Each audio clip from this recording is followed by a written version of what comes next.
In this video, I will show you how you can clear the cache and the cookies on your iPad 11A16. Now to do that, just go to Settings, and under Settings, just scroll down and tap on Apps. From this app list, just look for Safari, and after you find it, then just tap on it. Now on this page, just scroll down and tap on Clear History and Website Data.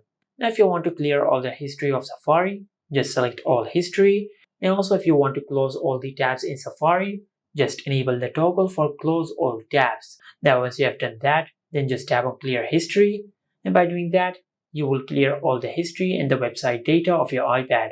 But after you do that, then just go to the bottom of the page and tap on Advanced. Over here, just tap on Website Data. If there is any website data left which has not been deleted yet, you will be able to find them over here. Just tap on Edit and select the website data which you want to delete. Then you will be able to remove all your website data from here. Just like that. And this is it. Make sure to like, comment, and subscribe. Thank you for watching.